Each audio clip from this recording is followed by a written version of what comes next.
The European Union has unveiled a stimulus worth 750 billion euros to help cope with the economic fallout from the coronavirus. Italy and Spain, the EU's hardest hit countries, will be the main beneficiaries. But German and French support for a fund to hand out cash directly instead of offering loans has been controversial. The Netherlands, Sweden and Denmark have opposed the move. Lucy Hoff is standing by with the latest from Brussels right now. So, Lucy, will this be enough to get Europe back on track then?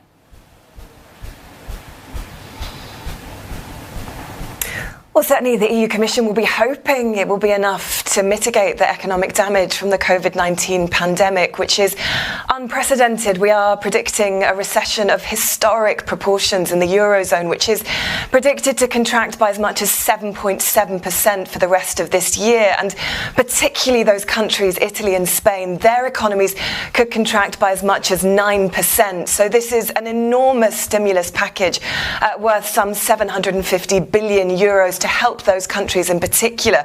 The EU Commission President Ursula von der Leyen said in the EU Parliament around an hour ago that this is perhaps the EU's greatest test. Today, we face our very own defining moment. What started with a virus so small your eyes couldn't see it has become an economic crisis so big that you simply cannot miss it. Our unique model, built over 70 years, is being challenged like never before in our lifetime. Lucy, some parts of the proposal have already been controversial, though. Could you walk us through them?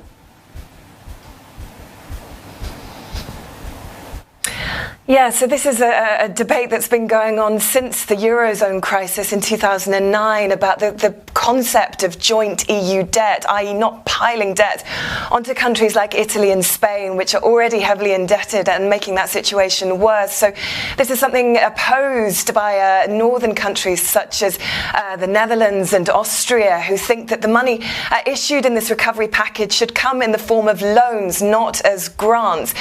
But this Franco-German proposal that we had last week, led by the leaders of France and Germany, Emmanuel Macron and Angela Merkel, said that a significant sum, €500 billion, would be issued in the form of grants, which the EU Commission would raise centrally on the market and then repay in the decades after 2027. But that is already running into opposition from those countries in the north of the bloc, and we are looking at another crisis of EU solidarity on the horizon.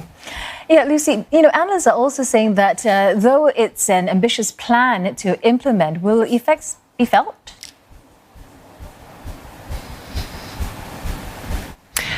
Yes, it is a highly ambitious plan to put into place, not least because of the complex process that awaits us. This first has to go to the EU Council, where it has to be ratified individually by all EU 27 member states. And as I say, we are already hearing whispers of the opposition from those northern countries, Austria, the Netherlands, Sweden in particular.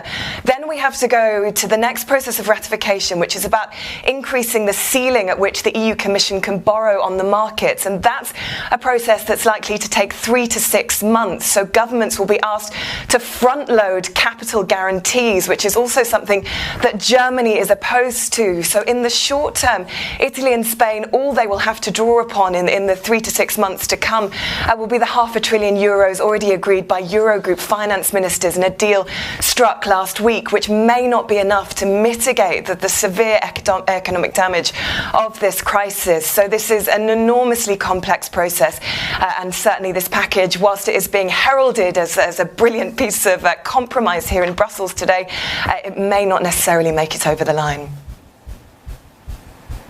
Okay, many thanks for that update. Lucy Hoff speaking to us from Brussels.